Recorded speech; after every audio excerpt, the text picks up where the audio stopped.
Hi, this is Friendly Chemistry, Week 19, Lesson 21, Balancing Chemical Equations. Last week we learned how to take word equations and turn them into symbol equations. This week we're going to learn to balance those types of equations. There's a few things that I want you to keep in mind when you practice this chapter. The first is the basic principle that we need to learn about, which is called the law of conservation of energy. They call it the law of conservation of matter here. It's the law of conservation of matter, which in a closed system, matter is neither created nor destroyed.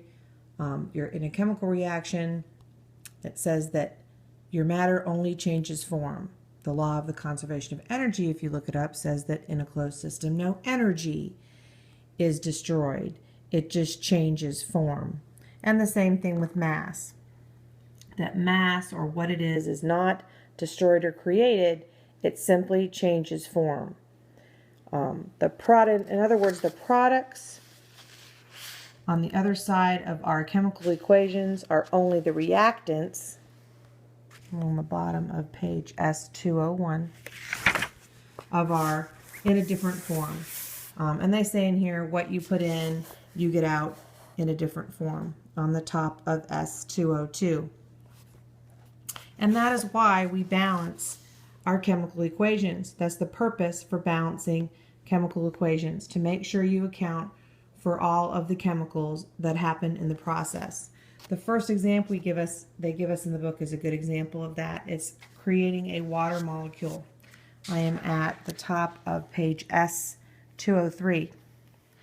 When we create water, or when water is created with two hydrogen molecules, and an oxygen molecule, we create H2O. Now you see the two here. Remember, oxygen is a diatomic molecule, so when it's floating around free, it likes to be in pairs. So in order to balance that equation, if you look at it, you can see that you started with two hydrogens. You put your reactants and your products up like this in a little graph. It's easier. And then separate them out, hydrogen and oxygen. So you see that you have your two hydrogens here on your reactant side and your two oxygens. On your product side, you have your two hydrogens and you have one oxygen. So you can see that this is not balanced. So in order to balance that, you put a number in the front multiplying your compound, which is known as a coefficient. The important thing to know about coefficients is that once you put it in front of that compound, it applies to the entire compound. You think you could just put the little 2 in there with the oxygen and balance it out, but since this is already one thing, okay, it doesn't work like that. Once it's a compound, it needs to go with the very front. So once you put that in front, I'm on page, moving on here, hang on a sec. I'm on page S204. That's what they did. They put it in front. Then you ended up with 2 and 2 in the reactants and 4 and 2 in the products. So we're still not balanced.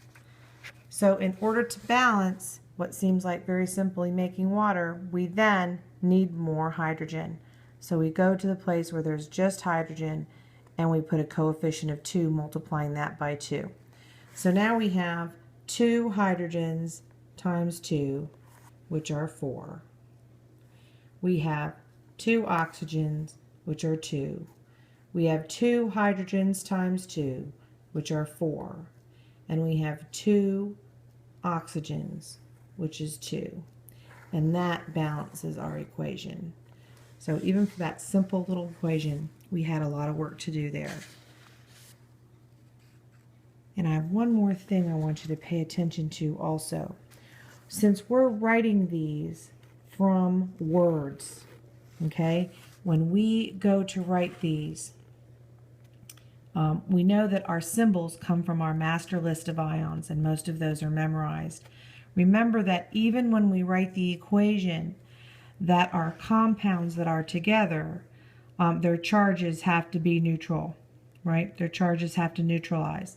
So in the next example, which is silver nitrate and nickel, making nickel nitrate and silver on S2O5, when we write this out, we wouldn't automatically put a 2 here, would we, from the master list of ions? You'd think it would be 1. But we have to balance out our charges. That's another big deal. Now, once you have those charges balanced in the beginning, you don't have to worry about them because you've already got them balanced. But that would throw off our whole equation here when you go down and do your rest of your equations, because it wouldn't show you that this wasn't balanced unless you knew you had 2. You see that? Okay, and they do walk through this example with you, and they give you several other examples actually in here. But those are the 2 things to really pay attention to.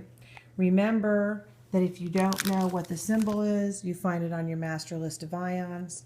Remember that the charges need the balance in your equation to get them started. And to balance out the end of the equation, you use a coefficient which multiplies the entire compound each time it goes in the front.